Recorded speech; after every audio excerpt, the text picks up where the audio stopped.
नमस्कार साथियों, अभी जीएस क्लासेस में आप सभी का पुनः स्वागत है।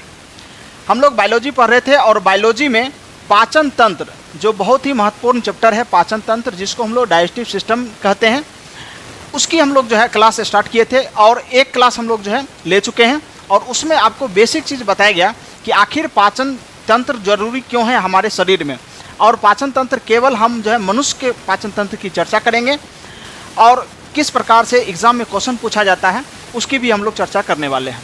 तो आप लोग जो है बहुत ही अच्छी तरीके से जो है वीडियो को देखिए और खुद का नोट्स बनाने की कोशिश करिए, क्योंकि खुद का नोट्स नहीं बनाइएगा तो फिर आपको कन्फ्यूज़न ज़्यादा रहने की संभावना है और बाद में जब क्लास ख़त्म होती है उसके बाद जो है आपको कन्फ्यूज़न बढ़ जाएगा। इसलिए बार बार रिवीजन करिए, अपना खुद का नोट्स बनाइए। तो चलिए आज हम लोग जो है पाचन तंत्र पढ़ेंगे और पाचन तंत्र में जो है बेसिक चीज़ जैसे हम बताए थे कि कौन कौन सा अंग इन्वॉल्व है पाचन तंत्र में, और पाचन तंत्र में एक हम बताए थे आहार नाल और दूसरा बताए थे कि ग्रंथियां जो होती है उस ग्रंथि से निकलने वाले जो भी एंजाइम है वो एंजाइम पाचन तंत्र में भाग लेते हैं।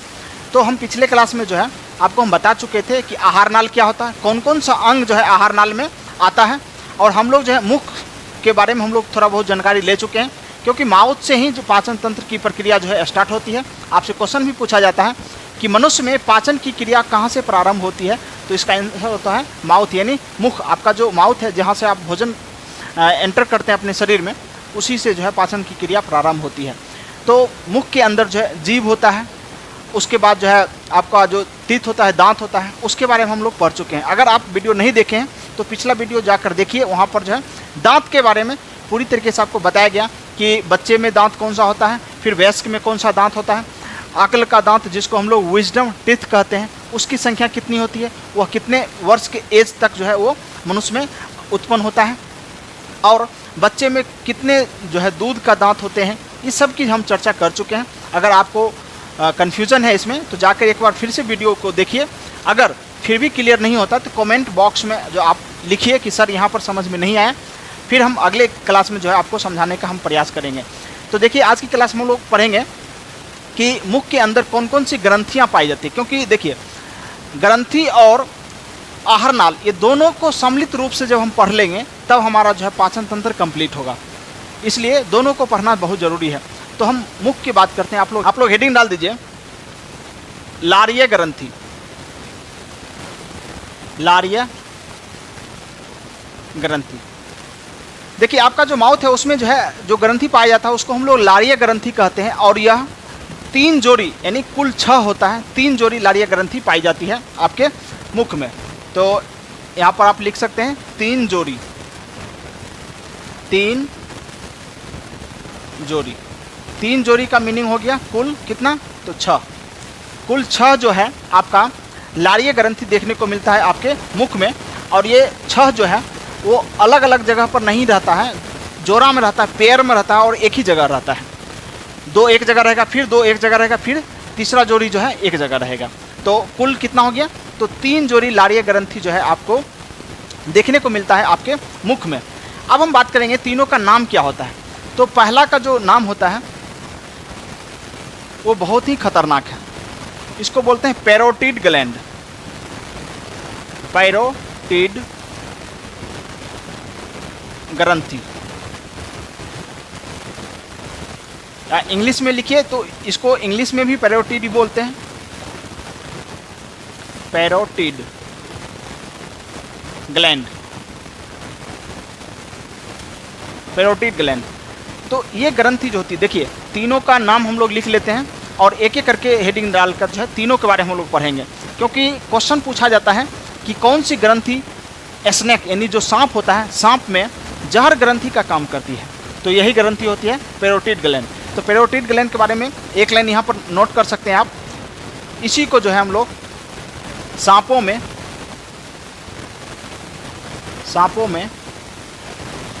विष ग्रंथि, विष ग्रंथि यानी सांप जो होता है स्नेक्स, उसमें जो है विष ग्रंथि यानी जहर ग्रंथि के रूप में जो है कौन पाया जाता है, यही। अब देखिए पैरोटिड ग्रंथि जो होता है, पैरोटिड आपके शरीर में क्या होता है कि कभी कभी वायरस से इन्फेक्टेड हो जाता है पैरोटिड ग्लैंड। तो होता क्या है कि ये पैरोटिड ग्लैंड जो है फूल जाता है। फूलने से क्या होता है, कि आपका जो ये यहाँ पर दिख रहा है आपको जबड़ा, ये जबड़ा फूल जाता है।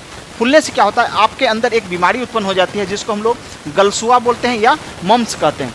तो पैरोटिड ग्लैंड के फूलने से, या कह सकते हैं विषाणुओं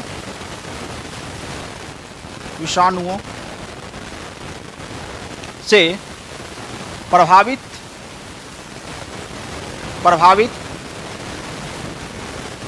होने से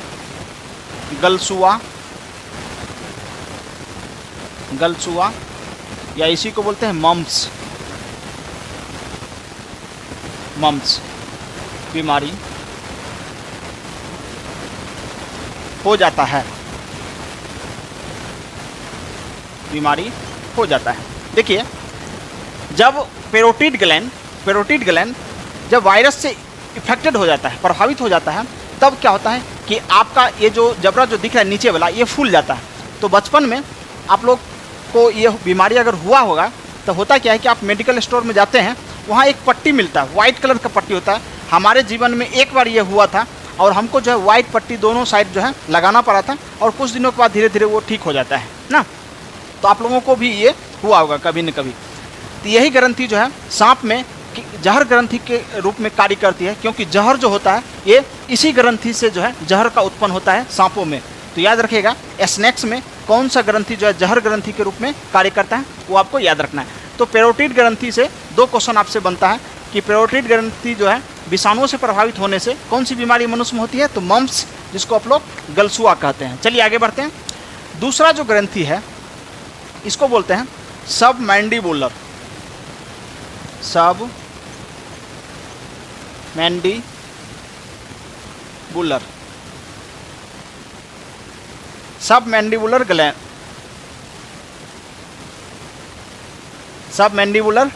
ग्लैंड। और तीसरा जो होता है सबलिंगुअल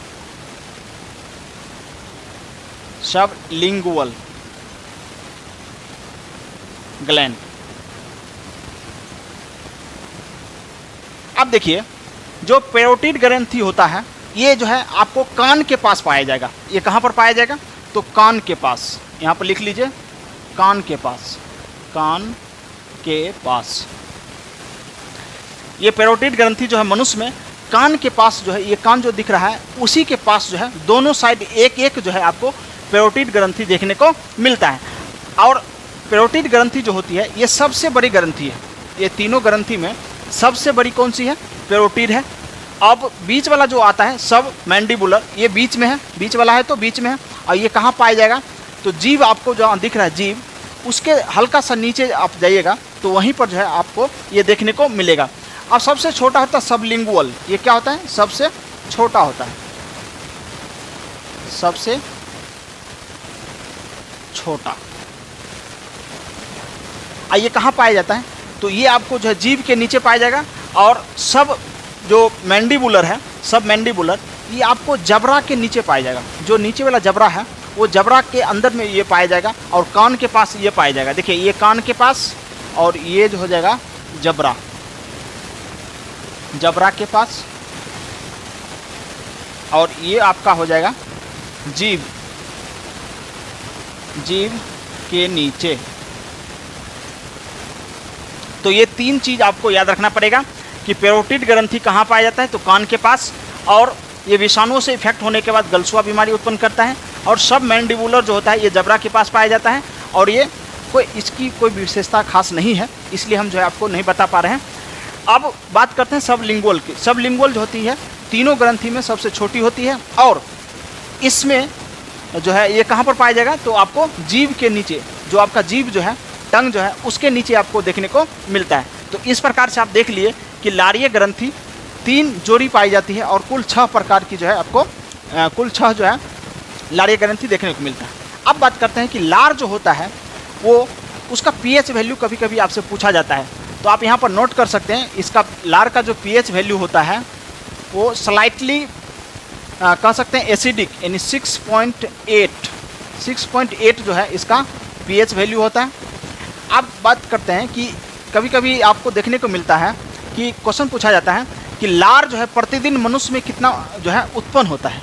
तो आंसर होता है कि 1.5 यानी लगभग जो है 1.5 लीटर, 1.5 लीटर, 5 लीटर जो है लार आपके शरीर में, आपके शरीर मतलब माउथ में जो है 1.5 लीटर लार जो है डेली जो है आपको स्रावित होता है।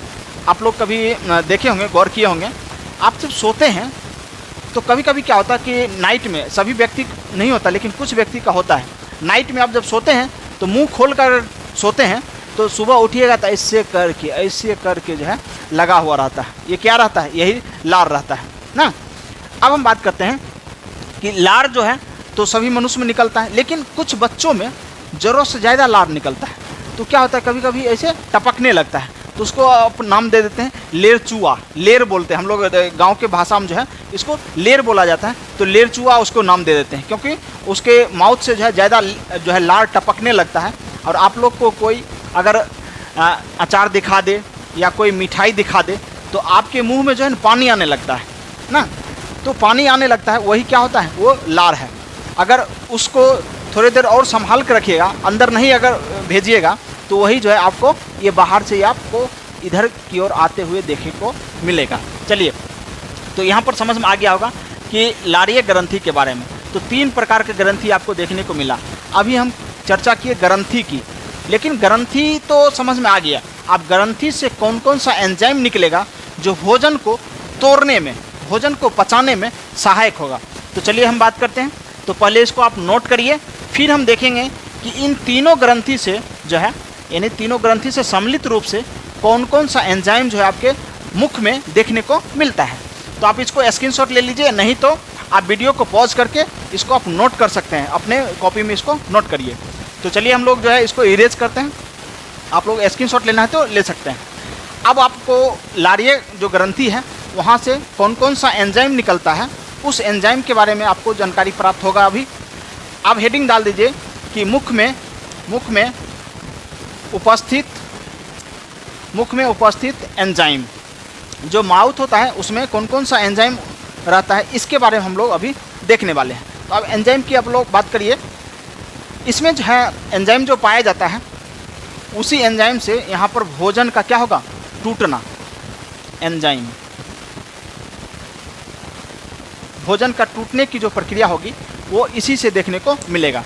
तो देखिए, एंजाइम की जब हम बात करते हैं तो यहाँ पर शॉर्ट में याद रखिएगा MLTD, MLTD, ये हो गया आपका शॉर्ट में। 4 प्रकार की जो है एंजाइम देखने को मिलता है आपके मुख में, आपके माउथ में। MLTD ये शॉर्ट फॉर्म है, याद रखिएगा, क्योंकि देखिए आप पढ़ तो लीजिएगा लेकिन याद रखना बहुत मुश्किल रहता है। इसलिए हम चाहते हैं कि शॉर्ट में कुछ ऐसा कोड वर्ड जो आपको दिया जाए ताकि आपको समझ में आ जाएगा आसानी से। M से आप याद रखिएगा म्यूलिन, M से हो जाएगा म्यूलिन। और L से लाइसोजाइम,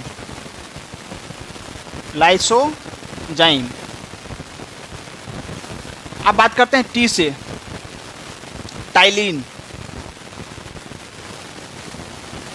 T से हो गया टाइलिन। और D से डायस्टेज,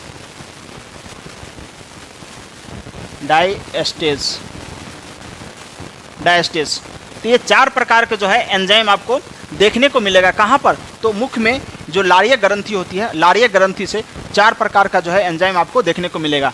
अब मेन बात ये है, अब तो याद हो गया कि आपको 4 प्रकार के एंजाइम, चारों का नाम पता हो गया।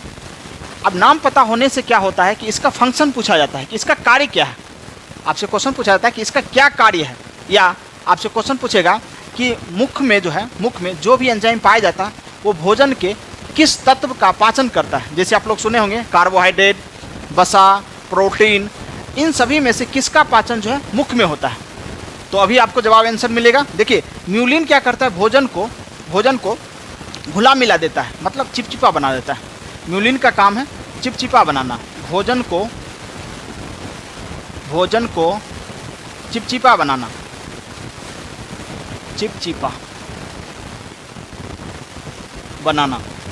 ये इसका मुख्य कार्य है।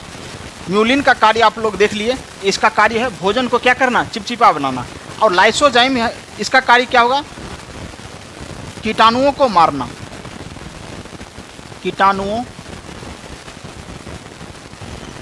को मारना।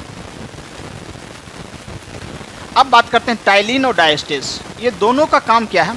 कार्बोहाइड्रेट का पाचन करना।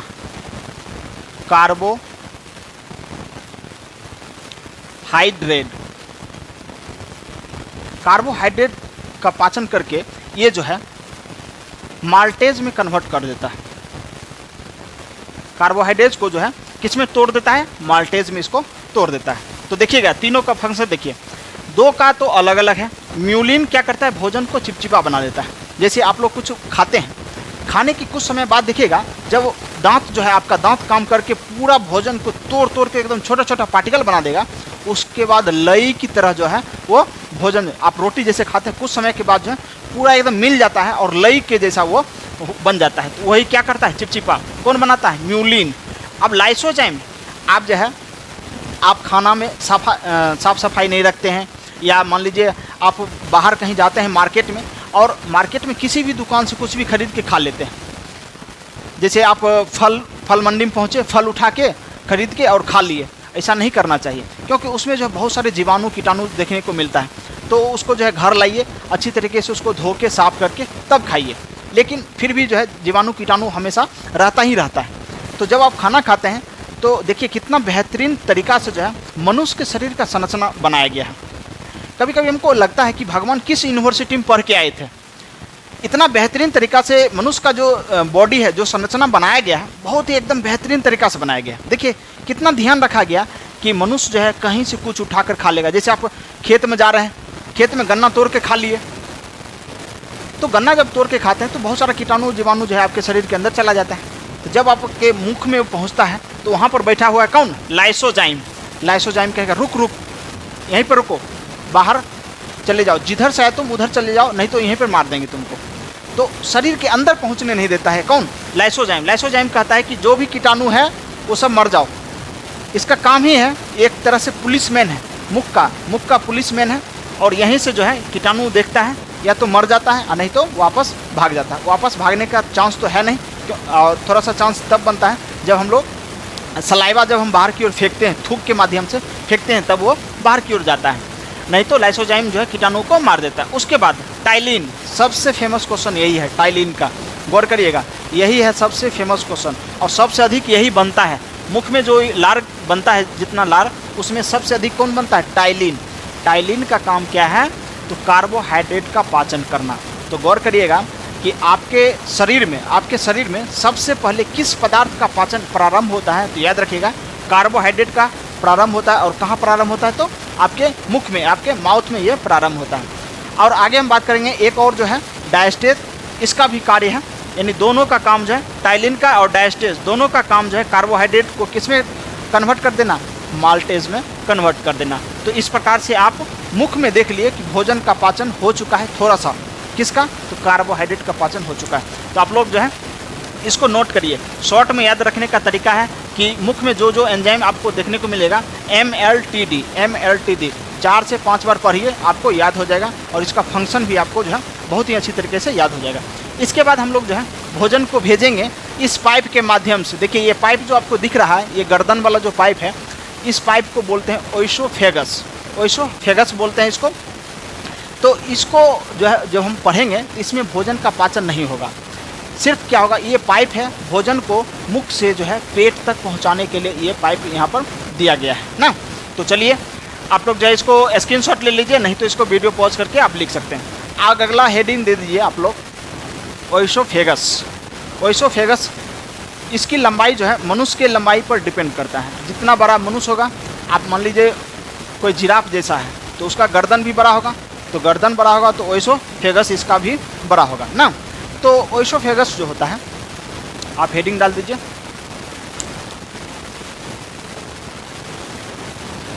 ओइसोफेगस।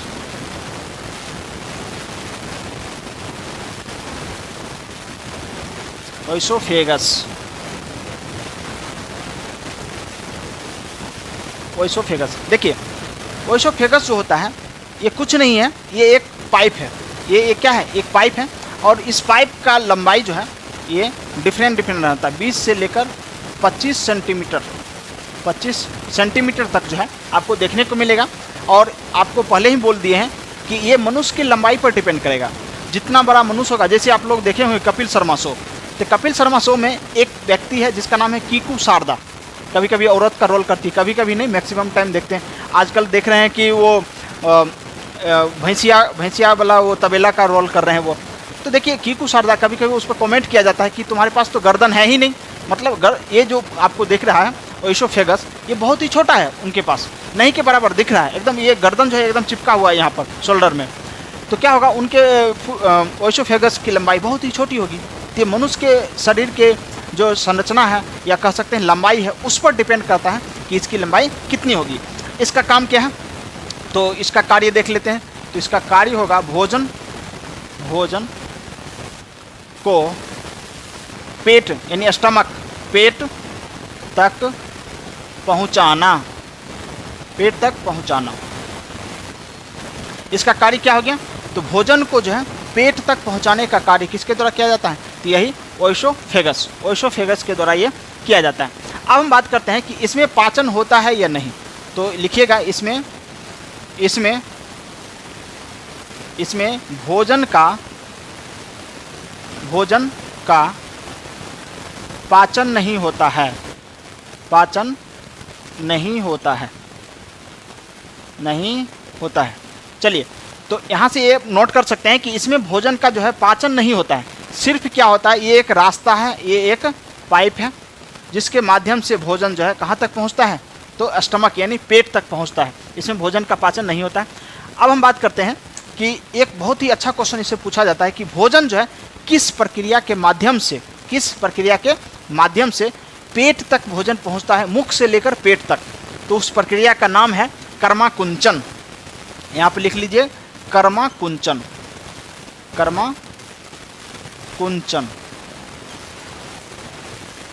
पेरिस्टाल्सिस इसको बोलते हैं।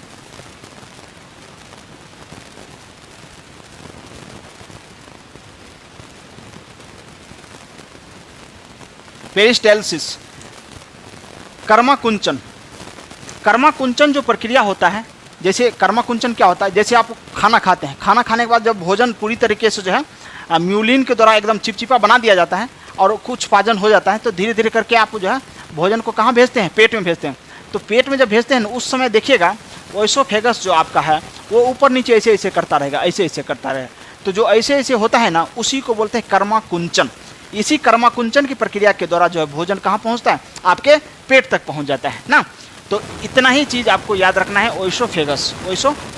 अब ये ओइसोफेगस कहाँ से है, तो आहार नाल जब आपको पढ़ाए थे, पिछला वीडियो आप जाकर देखिए, आहार नाल जब हम पढ़ाए थे, उस आहार नाल में जो दूसरा स्टेप था वही था ओइसोफेगस ना।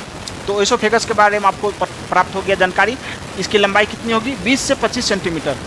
किसी का 20 होगा, किसी का 15 भी होगा, किसी का 10 भी होगा ना। तो इसके लिए आपको लड़ना झगड़ना नहीं है हमसे। ये नहीं कि आप कमेंट बॉक्स में जाके दनादन लिख रहे हैं कि सर ऐसे कैसे उल्टा पुल्टा बता दिए, किसी व्यक्ति का तो 10 सेंटीमीटर है, आप 20 से 25 लिखा दिए।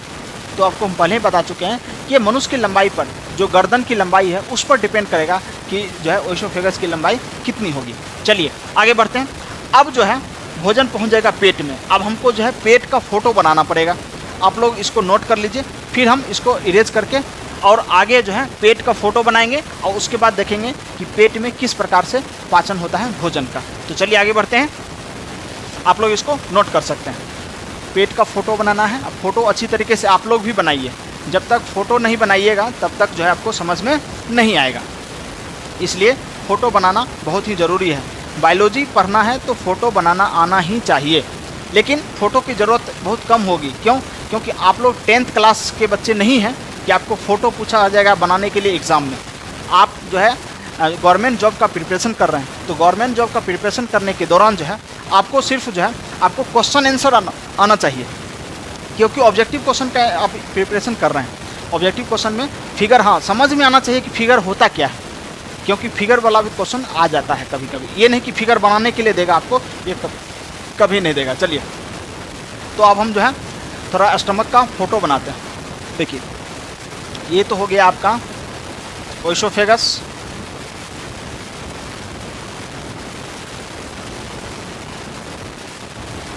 ओइसोफेगस, और ये स्टमक हो गया आपका।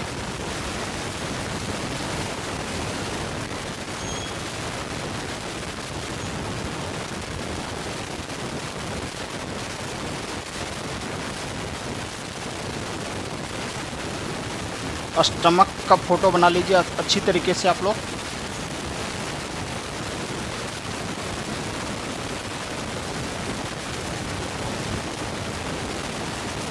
स्टमक का फोटो बना के उसके बाद इसका नामकरण करना है कि कहाँ पर क्या आपको देखने को मिलता है। देखिए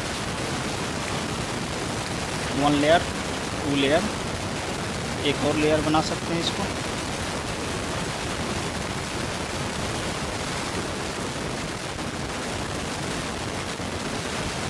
चलिए, तो ये आपका हो गया ओइसोफेगस।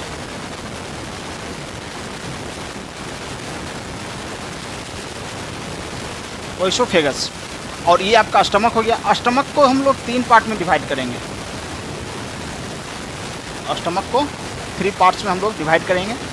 अब जब यहाँ पर पहुँचेंगे तो देखिए यहाँ पर जो है एक संरचना ऐसे करके पाई जाती है जिसको हम लोग अग्नाशय कहते हैं। अग्नाशय, अग्नाशय। और यहाँ पर जो है, यहाँ पर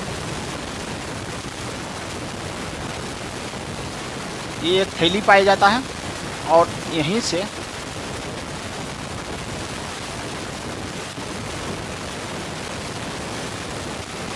एक संरचना पाया जाता है जिसको हम लोग जो है लीवर यानी यकृत बोलते हैं। यकृत, लीवर, इसी को जिगर भी बोलते हैं। जिगर, जिगर बोलते हैं, इसको अग्नाशय बोलते हैं। अब पेट का जो भाग है तो पहला भाग को बोलते हैं कार्डियक, दूसरा को बोलते हैं फंडिक, तीसरा को बोलते हैं पाइलोरिक। और पाइलोरिक वाले भाग में यहाँ पर जठर ग्रंथि पाया जाता है। एक ग्रंथि है जिसका नाम है जठर ग्रंथि। और ये जो नीचे का भाग आप देख रहे हैं ये भाग है छोटी आंत का। ये भाग कौन सा है? छोटी आंत। छोटी आंत को जो है 3 भागों में बांटा गया है। तो पहला भाग को बोलते हैं ड्यूडेनम, दूसरा भाग को जेजुनम, और तीसरा भाग को इलियम। इतना पार्ट्स नहीं भी बनाएंगे तो काम चल जाएगी, इसलिए नीचे वाले पार्ट्स को आप इरेज कर सकते हैं। चलिए, अब जो तीसरा पार्ट जो आपको इलियम दिख रहा है, इलियम में ही यहाँ पर जो है कुछ संरचना पाई जाती है जिसको हम लोग विलाई कहते हैं। विलाई, विलाई कहते हैं। देखिए, अब भोजन कहाँ पहुँच जाएगा? ओइसोफेगस के माध्यम से पेट में भोजन पहुँच जाएगा। अब पेट का जो है पहला भाग जो है उसको बोलते हैं कार्डियक। तो पेट का जो है पार्ट्स लिख लेते हैं। तो पहला पार्ट जो इसका होगा जिसको बोलते हैं कार्डियक, कार्डियक बोलते हैं। दूसरा भाग जो हो जाएगा आपका फंडिक हो जाएगा। तीसरा भाग हो जाएगा पाइलोरिक, तीसरा भाग पाइलोरिक हो जाएगा। ये 3 पार्ट्स जो है आपको देखने को मिलेगा पेट में। अब देखिए होता क्या है, भोजन जब आपको पेट में पहुंच जाता है तो पेट का जो पहला भाग है कार्डियक, कार्डियक में ही HCl स्रावित होता है। आप जानते हैं कि मनुष्य के शरीर में कहाँ? तो पेट में HCl पाया जाता है, हाइड्रोक्लोरिक एसिड, HCl। HCl जो है बहुत ज़्यादा एसिडिक है, यानी स्ट्रॉन्ग एसिड है HCl। अब होता क्या है कि HCl आ गया, भोजन जो है पहले से स्लाइटली एसिडिक है। क्यों? क्योंकि लार का pH मान 6.8 यानी 7 से थोड़ा सा नीचे है। इसका मतलब थोड़ा सा अम्लीय भोजन पहले से था, लेकिन जैसे ही पेट में पहुंचता है तो पहुंचने के बाद जो है भोजन हाईली एसिडिक हो जाता है। मतलब बहुत ज़्यादा एसिड की मात्रा वहाँ पर देखने को मिलता है, हाइड्रोक्लोरिक अम्ल। जब आप भोजन करते हैं तो आप तो मांसाहारी भी हैं और शाकाहारी भी हैं। तो जब मांसाहारी हैं तो आप जो है बकरी को मार के खा जाते हैं ना, सूअर को मार के खा जाते हैं, और कुछ लोग तो गाय को भी मार के खाते हैं ना। तो बहुत सारे जानवर को आप खाते हैं, लेकिन फिर भी जो है आपका जो पेट है वहाँ पर जाकर भोजन का पाचन हो जाता है ना। तो देखिए HCl आ गया यहाँ से। लेकिन क्या होता है कि एक क्वेश्चन आपको देखने को मिलेगा, बार बार ये क्वेश्चन किसी के द्वारा जो है आपको सुनने को मिलेगा कि हम लोग जो है किसी भी पशु का मांस हम जब खाते हैं तब उस मांस को जो हमारा पेट पचा देता है, लेकिन पेट भी तो है मांस का ही बना हुआ है। तो पेट क्यों नहीं पच जाता है? पेट को भी तो पच जाना चाहिए। तो देखिए पेट जो है 4 लेयर में बना हुआ, यानी पेट जो है, पेट में 4 परत होता है ना। तो 4 परत में से आंतरिक परत जो होता है, आंतरिक परत को जो है म्यूकोसा बोलते हैं। आंतरिक परत को क्या बोलते हैं? म्यूकोसा। म्यूकोसा से निकलता है म्यूकस। देखिए यहाँ पर एक संरचना पाई जाती है, रोजी, रूजी बोलते हैं। तो क्या होता है कि पेट के जो आंतरिक भाग होता है म्यूकोसा से एक पदार्थ निकलता है। वो पदार्थ जो है वो कैसा होता है? तो बेसिक होता है, यानी बेस होता है। कह सकते हैं कि जो HCl है, HCl और बेस जब मिलता है, बेस कौन सा? तो यहाँ से जो म्यूकस निकलता है, पेट के दीवार से जो म्यूकस निकलता है, वो म्यूकस किससे जाके मिल जाता है? HCl से। और HCl से जैसे ही मिलता है, आप जानते हैं एसिड और बेस मिलता है तो न्यूट्रल हो जाता है। न्यूट्रल मतलब सॉल्ट का निर्माण हो जाता है। तो जैसे ही HCl जाके टच होता है पेट की दीवार से, और पेट की दीवार में क्या रहता है? म्यूकस रहता है। तो म्यूकस से टच होने के बाद वो न्यूट्रल हो जाता है, इसलिए हमारी पेट की दीवार पर ये प्रभाव नहीं डाल पाता है HCl, और इस प्रकार से हमारा पेट सुरक्षित रहता है। लेकिन वही HCl भोजन पर जाकर जब पड़ता है तो भोजन को जल्दी जल्दी जो है और छोटा छोटा टुकड़ा में जो है कन्वर्ट कर देता है। तो देखिए आपके शरीर में जब भोजन आता है तो भोजन करने के बाद जो है 3 से 4 घंटा तक भोजन जो है आपका पड़ा हुआ रहता है। कहाँ पर? तो सेकेंड जो पार्ट है फंडिक, उसमें जाके भोजन जो है स्टोर हो जाता है। कुछ समय जो स्टोर रहेगा उसके बाद भोजन का जो है प्रक्रिया होना शुरू हो जाता है पाचन करने की।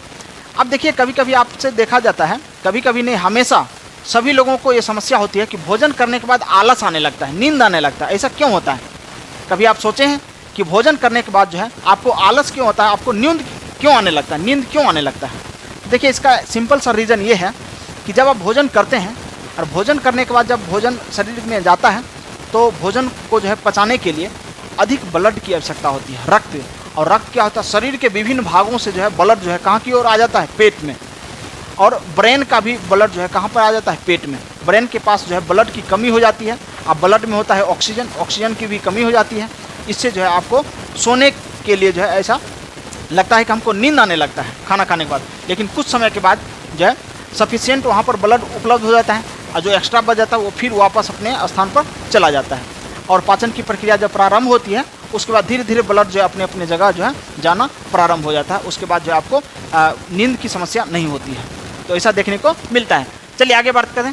अब होता क्या है, हमारे माता बहनें ये क्या होती हैं कि बहुत भगवान की पूजा पाठ करती है। माताएं जो होती है बहुत ज़्यादा जो है उपवास करती है, और करना भी चाहिए। उपवास जब करती है तो कभी कभी 2-3 दिन तक खाना नहीं खाती है। गांव में या कह सकते हैं कि कुछ क्षेत्रों में, भारत के कुछ क्षेत्रों में एक पर्व चलता है जितिया और खरजितिया। आप लोग, कुछ लोग को पता होगा, कुछ लोगों को नहीं पता होगा। इसमें शायद 2-3 दिन जो है उपवास करती हैं महिलाएं। तो होता है कि इसमें भोजन नहीं करती है। अब भोजन नहीं करती है तो होता क्या है, जो पेट का जो बाहरी लेयर है वो चिपक जाता है, क्योंकि खाना उसमें है ही नहीं, वो चिपक जाता है। और चिपकने से क्या होता है, पेट का जो यहाँ पर दूसरा भाग है वहाँ पर एक नुकीला जो संरचना पाया जाता है जिसको हम लोग रूजी कहते हैं। नुकीला संरचना को क्या कहते हैं? रूजी कहते हैं। अब होता क्या है, इसी रूजी में जाकर जो है पेट का आगे वाला भाग टच कर जाता है। तो क्या होता है, ये चुभन ऐसे होने लगता है। तो क्या होता है कि भोजन जब नहीं करिएगा तो पेट में हल्का सा दर्द उत्पन्न होता है। कहते हैं कि भोजन नहीं किए पेट दर्द कर रहा है। दर्द क्यों कर रहा है? क्योंकि आपके पेट में वही रूजी जो है चुभ रहा है, जो कीलनुमा संरचना है वही आपके पेट के बाहरी दीवार में जाके चुभ रहा है। इसलिए भोजन करना बहुत ही आवश्यक है। ज़्यादा सहने की आवश्यकता नहीं चाहिए। एक दिन काफ़ी है, एक दिन से ज़्यादा नहीं सहना चाहिए। भोजन करना चाहिए समय पर। तो आपको समझ में आ गया होगा। अब हम बात करते हैं, यहाँ पर जो पाइलोरिक वाला भाग है वहीं पर जठर ग्रंथि पाई जाती है। जठर ग्रंथि पाई जाती है, और जठर ग्रंथि से जठर रस निकलता है। क्या निकलता है? जठर रस निकलता है। और पेट में 2 प्रकार का एंजाइम जो है आपको देखने को मिलेगा। इस जठर रस से कितने एंजाइम निकलेगा? 2। तो 2 एंजाइम कौन कौन हो जाएगा? यहाँ पर आप लिखिए, जठर ग्रंथि। जठर ग्रंथि, जठर ग्रंथि से कितना एंजाइम? 2 एंजाइम आपको देखने को मिलेगा। 2 एंजाइम यहाँ पर देखने को मिलेगा। एक हो जाएगा आपका पेप्सिन। पेप्सिन और दूसरा हो जाएगा रेनिन। रेनिन पहला हो गया पेप्सिन, दूसरा हो गया रेनिन। पेप्सिन क्या करेगा? प्रोटीन का पाचन करेगा, प्रोटीन का पाचन। और रेनिन क्या करेगा? ये दूध को पचाएगा। जैसे कि दूध में उपस्थित होता है कैसीन नामक प्रोटीन होता है। क्या होता है? Casein protein. दूध में जो है कैसीन प्रोटीन पाया जाता है। कैसीन नामक प्रोटीन पाया जाता है दूध में। अब इसी कैसीन प्रोटीन के कारण देखिएगा, इसी कैसीन प्रोटीन के कारण जो है दूध का रंग जो है कैसा होता है? तो उजला देखने को मिलता है, वाइट ना।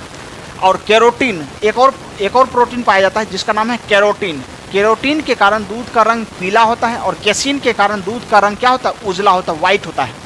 और खासकर आप जब देखे होंगे कि भैंसिया का दूध जो होता है ना, भैंसिया का, वो ज़्यादा वाइट रहता है, लेकिन गैया का दूध जो है वो ज़्यादा पीला देखने को मिलता है, थोड़ा सा पीला रहता है। ऐसा क्यों? क्योंकि एक में कैसीन ज़्यादा पाया जाता है और एक में कैरोटीन ज़्यादा पाया जाता है ना, इसलिए दोनों का दूध में थोड़ा सा अंतर देखने को मिलता है। अब हम बात करते हैं दूध का पाचन जो है हमारे शरीर में कौन सा एंजाइम के द्वारा किया जाता है? तो रेनिन। देखिएगा, छोटे जब बच्चे होते हैं वो सिर्फ दूध पीते हैं, तो दूध का पाचन भी होना चाहिए। तो यही रेनिन नामक प्रोटीन जो है वो बच्चे में दूध का पाचन करते हैं। बच्चे में नहीं, बच्चे जब बड़े हो जाते हैं, वृद्ध में भी, वयस्क में भी, सभी में दूध का पाचन किस एंजाइम के द्वारा किया जाता है? तो यही रेनिन जो एंजाइम है इसी के द्वारा किया जाता है। अब देखिए, दूध जैसे ही पेट में पहुंचता है, दूध दही बन जाता है। दूध क्या होता है? फट जाता है। इसलिए दूध खाने से अच्छा है आप दही खाइए। क्यों? क्योंकि अल्टीमेटली जो है आपके शरीर में दूध जो है दही ही बनना है। क्यों? HCl इंतजार कर रहा है, कह रहा है आओ बाबू आओ, तुमको हम फाड़ के हम क्या बनाएंगे? फट्टन बना देंगे, दही बना देंगे। इसलिए दही खाने से ही बेहतर रहेगा। इसलिए आप लोग देखे होंगे कि वृद्ध व्यक्ति जो होते हैं, बूढ़े व्यक्ति जो होते हैं, वो प्रेफर करते हैं कि हमको दही दे दो बाबू, हमको दूध नहीं चाहिए। क्यों? क्योंकि वो लोग जानते हैं कि दूध जाकर जो है दही में ही कन्वर्ट होना है। और एक चीज़ और है कि जब वृद्ध व्यक्ति हो जाते हैं तो उनके शरीर में क्या होता है कि ये ग्रंथि जो आपको देखने को मिल रहा है, जठर ग्रंथि कमज़ोर हो जाता है और ये काम उतना नहीं कर पाता जितना जवानी में करता था। तो जब जवानी जैसा काम नहीं करता है तो ये लोग कहते हैं कि देखो, दूध अगर तुम देगा तो दूध को पचाएगा कौन? रेनिन। और रेनिन अधिक मात्रा में हमारे शरीर में बनता ही नहीं है। इसका मतलब ये हो गया कि दूध का पाचन हम सही से नहीं कर पाएंगे अपने शरीर में। और दूध से जब दही बना के भेजेंगे तो आधा पाचन तो हम बाहर कर लिए, शरीर के बाहर दूध को कन्वर्ट कर लिए किस में? दही में। और दही को पचाना थोड़ा सा आसान हो जाता है ना। तो आप लोग बच्चे लोग को देखे होंगे उल्टी करते हुए, दूध पीता है उल्टी कर देता है। तो देखिएगा, पीता है दूध लेकिन उल्टी करता है दही। क्यों? क्योंकि अंदर HCl जो है वो फाड़ दिया, दही बना दिया, इसलिए वो दही आपको बाहर देखने को मिलता है। अब हम बात करते हैं ये जठर ग्रंथि जो है, इसी को हम लोग गैस्ट्रिक ग्लैंड कहते हैं। अब होता है क्या है कि यहाँ पर प्रोटीन का पाचन हो रहा है। देखिएगा, यहाँ पर क्या हो रहा है? प्रोटीन का पाचन आपको देखने को मिलेगा। पेप्सिन एंजाइम जो है प्रोटीन का पाचन करता है। तो जो वृद्ध लोग होते हैं ना, बूढ़े लोग, उनमें जो है ये गैस्ट्रिक ग्लैंड अच्छे से काम नहीं करता है, इसलिए उनको गैस की समस्या। अब गैस क्यों बनता है? देखिएगा, बहुत लोगों की समस्या होती है कि गैस बनता है। तो सबसे बड़ी समस्या ये है, गैस बनने का कारण ये है कि आप लोग जब खाना खाते हैं ना, तुरंत पानी पी लेते हैं, 2-4 लोटा पानी, 2-4 लीटर पानी पी लेते हैं। तो खाना खाने के आधे घंटे तक आपको पानी नहीं पीना, वाटर अंदर नहीं डालना है। थोड़ा सा आप डाल सकते हैं, ये नहीं कि आप गर्दन में जाके अटक गया खाना, आप पानी नहीं पी रहे हैं तो आप लटक जाइएगा, चल जाइएगा ऊपर। थोड़ा सा पीजिए चलेगा, लेकिन 2-4 लीटर जो है पानी आपको उसी टाइम नहीं पीना है, आधे घंटे के बाद पीजिए, ताकि जो है एंजाइम आपका पतला नहीं हो। जो एंजाइम यहाँ पर पेप्सिन दिख रहा है, पेप्सिन आपको प्रोटीन को तोड़ेगा। आप जैसे ही पानी ले लीजिएगा, एंजाइम हो जाएगा छुर पतला हो जाएगा। अब पतला हो जाएगा तो आपका भोजन सही से नहीं पच पाएगा, तो वो गैस के रूप में जो है उत्पन्न होगा, गैस बनेगा वहाँ पर, क्योंकि सड़ेगा वो। जब पचेगा नहीं तो क्या होगा? भोजन सड़ेगा, गलेगा, तो वहाँ से गैस उत्पन्न होगा। इसलिए वृद्ध लोग में, बूढ़े लोगों में जो है आपको देखिएगा गैस्ट्रिक की समस्या बहुत ज़्यादा रहती है। क्यों? क्योंकि उनका गैस्ट्रिक ग्लैंड काम करना बंद कर दिया रहता है और वहाँ से एंजाइम की जो निकलने की मात्रा होती है वो बहुत ही कम हो जाती है। देखिए, वीडियो थोड़ा सा लंबा हो जाए इसलिए जो हम ख्याल रखते हैं कि आप थोड़ा छोटा वीडियो हो, ताकि आप लोग आसानी से देख पाएँ और इसको समझ पाएँ। अगले क्लास में हम लोग देखेंगे लीवर से किस प्रकार से जो है यहाँ से बाइल जूस निकलता है, पित्तरस और पित्ताशय में जाके जमा हो जाता है। और आगे हम देखेंगे छोटी आंत में किस प्रकार से भोजन का पाचन होगा, क्योंकि मेन जो भोजन पचाने का जो सिस्टम है हमारे शरीर में वो है छोटी आंत। छोटी आंत में फाइनली जो है भोजन का पाचन होता है, बहुत ही अच्छी तरीके से पाचन होता है। तो आज यहीं तक रहने देते हैं और कल से हम देखेंगे कि किस प्रकार से भोजन जो है पेट से पचकर, भोजन पेट से जब पच जाता है तो उसको हम लोग क्या बोलते हैं, काइम बोलते हैं। तो पेट में पचा हुआ भोजन, यहाँ पर लिख लीजिए, पेट में पचा हुआ भोजन